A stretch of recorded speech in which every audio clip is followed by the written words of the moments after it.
Salut à toutes et à tous, très heureux de vous retrouver. Désolé, vous avez peut-être vu l'upload d'une vidéo juste avant que j'ai supprimé le plus rapidement possible. Encore une fois, j'aurais peut-être dû vérifier avant, mais il y a eu un petit souci, il n'y a pas eu d'enregistrement de la partie écran. Donc c'est vrai que c'est un petit peu dommage dans ce cas-là. Donc désolé du coup pour le retard, je viens d'enregistrer pour rien quoi. Donc je recommence, allons-y. Donc hier une séance un peu particulière à Wall Street. C'est le moins qu'on puisse dire, ça c'est sûr. Bon, on a un peu l'habitude de ces séances un peu hors contexte et tout ça, tout ça. Je vais aller directement à l'essentiel. Pour moi, hier, c'est toujours les mêmes choses, toujours, toujours, toujours. Le bon vieux short de volatilité qui se met en place. Donc celui qu'on a connu en début de semaine, de façon très, très, très discutable, pour le moins qu'on puisse dire. Enfin, la semaine dernière et cette semaine, toujours pareil, comme on l'avait vu, sur des zones techniques assez visuelles. Et donc, le même qui se met en place hier. Donc, comprenez encore une fois, pourquoi hier on s'arrête au milieu de nulle part sur le S&P 500? Eh bien, non, c'est pas nécessairement parce que le S&P 500 est haussier, blablabla. C'est surtout parce que il peut pas aller plus loin en termes de volatilité et que on a toujours ce fameux Fed put qui se met un peu en place. Donc attention encore une fois, il n'y a qu'un pas à faire à dire que le marché est manipulé, etc. C'est mon sentiment, clairement, mais j'aime pas trop utiliser ce mot-là, parce que sinon après derrière tout le monde pense que c'est conspirationniste et tout ça, tout ça. Non, mais on est vraiment sur un Fed put, c'est tout simplement. La Fed a introduit dans les opérateurs de marché un comportement extrêmement dangereux et spéculatif dans lequel on s'est enfermé depuis plusieurs années, qui revient à dire, de toute façon, il y a un certain niveau de volatilité qui est toléré, et on peut spéculer sur cette volatilité sans aucun problème, puisque donc quand il y a un souci, on sort de l'argent pour rassurer les autres investisseurs, les invitant donc à, encore une fois, ne pas vendre leurs actions, mais éventuellement à utiliser des produits de couverture pas chers, ayant donc introduit un comportement très dangereux des market makers ces dernières années, celui qu'on appelle le Fed put. Tout simplement, quand il y a un petit peu trop de volat et qu'on arrive sur une zone technique de la volatilité, qu'est-ce qu'on fait? On vend des puts pas chers, ça réduit donc le spread entre put et call, et tout simplement, ça maintient la volatilité dans ces espèces de canaux chartistes assez impressionnants. Ce qui est donc assez drôle, c'est que derrière, au fil des années, ça a carrément introduit un comportement encore plus spéculatif qui revient à dire « Ah ouais, la volatilité est prévisible, parions sur la volatilité de la volatilité ». Je vous montre donc hier, avec toute sa beauté, le VVIX, qui est donc les produits dérivés de la volatilité, quoi.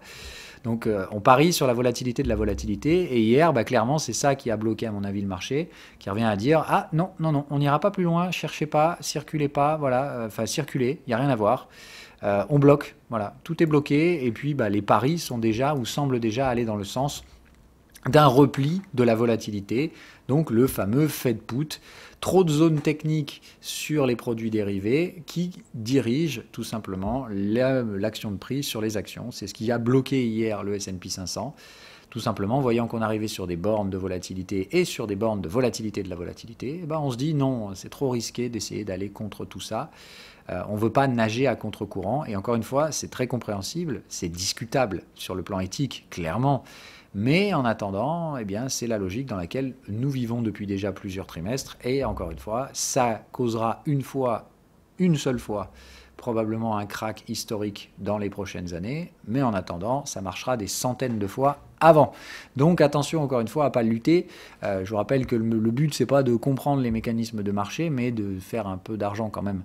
Donc voilà, moi je note que pour l'instant ça va être compliqué de vendre parce qu'on arrive sur des bornes de volatilité et que le fameux Fed put agit encore une fois. On ne veut pas transgresser certains niveaux techniques de la volatilité de peur d'envoyer un signal vendeur sur les actions.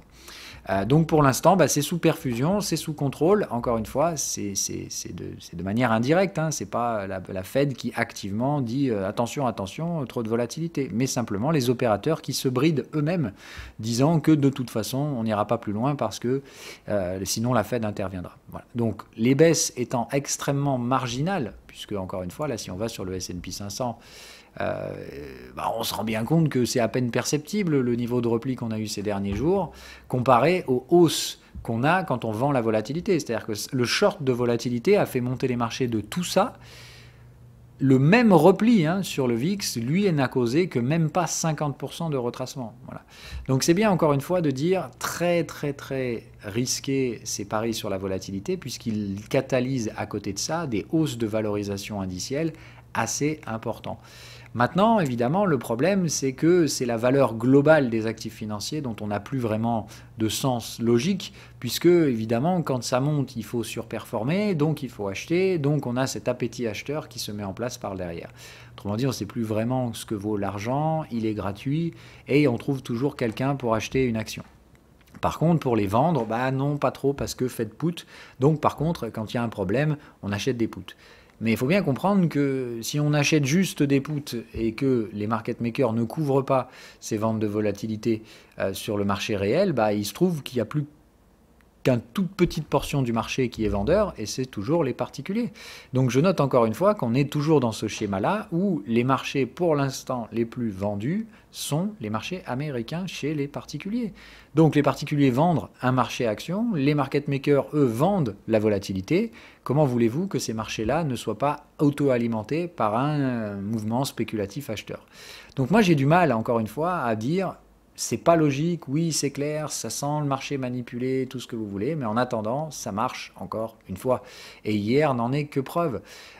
On se retourne au milieu de nulle part, en fait. Hier, il n'y a pas de raison technique de rebondir sur cette zone spécifiquement. Le S&P 500 s'est arrêté au milieu de nulle part. C'est simplement sa volatilité qui le bride à la capacité d'aller éventuellement plus loin. Donc, voilà. Moi, qu'est-ce que je vais naviguer là-dedans? Je ne sais pas, parce que si je regarde ma clôture hebdomadaire sur le S&P 500, j'ai toujours des signaux vendeurs hebdomadaires en place, mais on revient les visiter et on les questionne. Donc, est-ce que tout simplement cette vente ici va tenir, ou est-ce que, non, on va lui mettre une petite carotte, faire un petit sommet historique d'abord, et seulement après, éventuellement, pouvoir libérer un schéma haussier de volatilité? Je n'ai pas la réponse. Par contre, d'un point de vue technique, je note que mercredi prochain, on a l'expiration des contrats de volatilité. Donc, voilà, c'est de se dire, regardez VX1, d'accord, le futur, et c'est là où vous vous dites, ah ouais, mais il y a un truc qui va pas là, enfin il y a un truc qui va pas. Voilà, donc on arrive sur la prochaine expiration du contrat, ça expire ici, le 21, mercredi prochain, si j'arrivais à le faire. Voilà. Ça expire là. Et donc, toute la question de se dire, mais c'est quoi le deal? Où est-ce qu'on va aller clôturer ce contrat de volatilité? Alors, je vous fais remarquer qu'on les clôture tous en bas. C'est la pratique systématique de Wall Street. Faut clôturer les contrats de volat en bas. Pourquoi? Je vous laisse juge de tout ça. Mais donc, voilà, clôture en bas, clôture en bas, clôture en bas. Et donc, j'ai l'impression qu'on va attendre une clôture en bas. Donc, je ne m'attends pas à ce qu'il y ait un timing vendeur dans les prochains jours. En tout cas, pas pour l'instant. On avait noté que ce contrat de volatilité mensuel, qui était donc le précédent, en tout cas qui se dirigeait dangereusement vers l'élection présidentielle, on avait noté ce gros niveau charnier au-dessus duquel on s'était maintenu assez durablement. Et on se posait donc la question de est-ce qu'on va le tenir et aller chercher peut-être un plus haut sur la volatilité? Eh bien, vous avez la réponse. C'est l'inverse qui a été choisi. Clairement, c'est le gros Fed put des semaines dernières qui ont catalysé ces hausses assez massives. Et voilà, vous voyez que théoriquement, sur le VX1, le rebond d'hier est à peine perceptible. Donc on fait très très attention, encore une fois, sur la spéculation de la volatilité. Il y a encore largement la place pour que ça parte en couille en fin d'expiration. Mais on voit bien que par contre, la volatilité mesurée, c'est-à-dire l'activité réelle d'émission de put et de call, reste toujours favorable au fait que non, circuler, il n'y a rien à voir. Okay? Donc pour l'instant, on fait très très attention. Je pense que ça pourrait dérouiller sur la volatilité, mais là, pour le coup, ça enverrait un signe très baissier, c'est-à-dire, ça voudrait dire clôturer un contrat de volatilité mensuel en hausse, et ça fait très longtemps que c'est pas arrivé. Voilà. Donc, est-ce qu'on va faire exception à la règle? Possible, mais pour l'instant, les probabilités semblent plutôt dans le sens... non, restons cool, circulons et terminons ce contrat de volatilité en bas comme ses précédents. Voilà, j'ai plutôt l'impression que la semaine prochaine, en tout cas jusqu'à mercredi, on va se faire chier face aux vendeurs de volatilité, ce qui m'invite donc encore une fois à relativiser toutes les occurrences techniques qu'on peut voir sur les autres marchés, et notamment le S&P 500. Ça traduit encore une fois, voilà, hier, la vente de volatilité a causé une mèche basse, et je ne m'attends pas spécifiquement à ce qu'aujourd'hui on réattaque cette dernière, puisqu'en l'état, si vous avez bien compris, Le but étant de clôturer le contrat mercredi prochain le plus bas possible. J'ai pas l'impression qu'on ait une marge de manœuvre suffisante cette semaine. Quand je regarde la bougie hebdomadaire, c'est déjà un doji.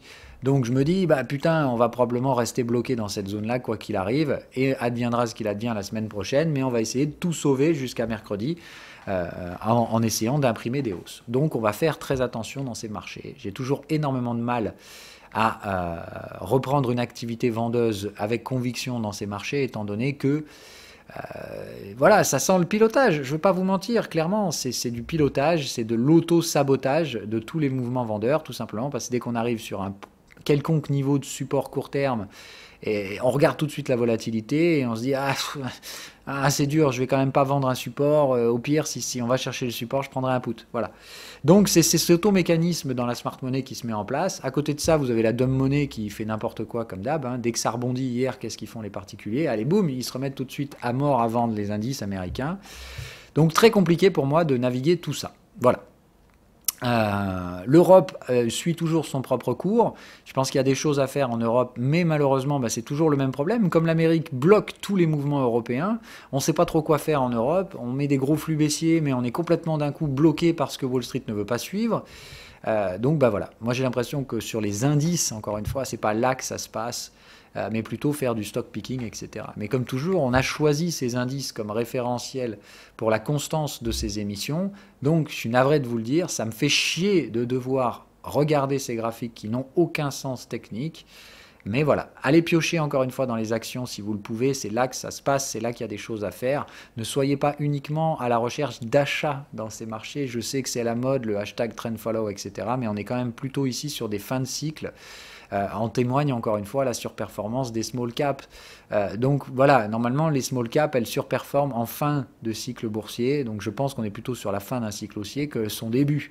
Donc c'est pas le moment ici d'aller vous amuser à investir à l'achat dans des actions. Donc plus à mon avis de rechercher à la fois des actions à vendre à découvert et à la fois des actions à acheter, toujours, il y a des cas de figure dans les deux sens, mais bien faire attention à ces fins de cycle et surtout donc comprendre que c'est pas le moment de faire du buy and hold, voilà, mais plutôt de dire ici on fait des petits achats pour essayer de franchir peut-être une résistance, mais on n'oublie pas de récupérer rapidement ses gains.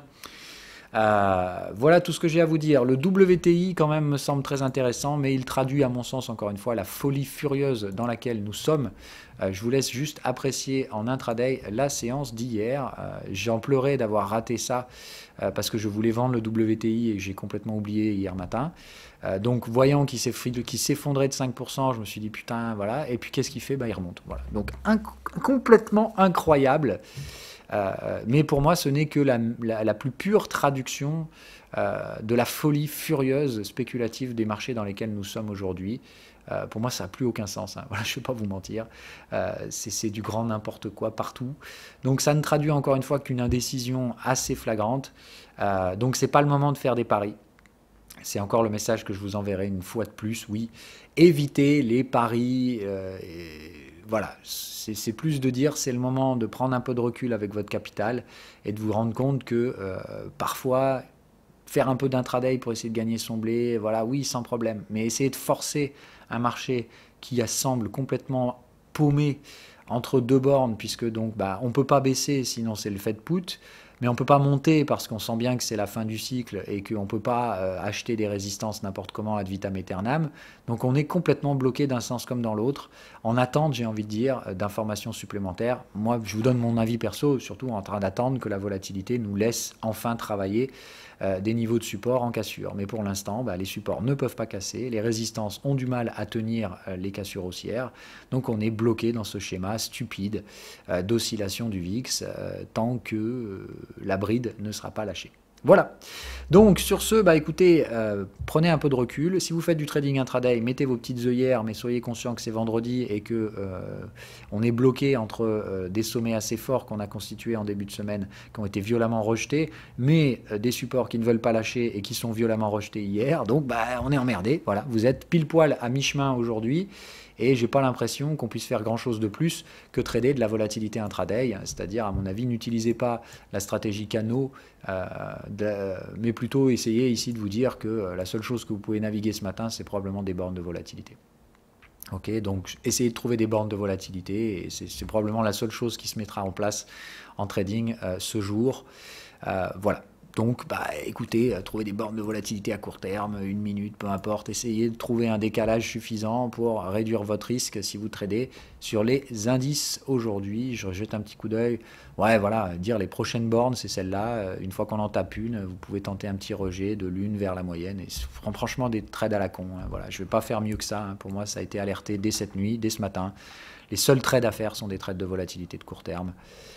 Je rentre, je sors, je réfléchis pas, je pose mon cerveau et voilà. C'est ce qui semble le leitmotiv de ce vendredi. On débriefera la semaine une fois qu'elle sera clôturée ce week-end, puisque peut-être qu'on aura des signaux qui émergeront de cette clôture de vendredi. Même si je vous donne mon sentiment perso, ça sent l'ennui le plus terrible aujourd'hui.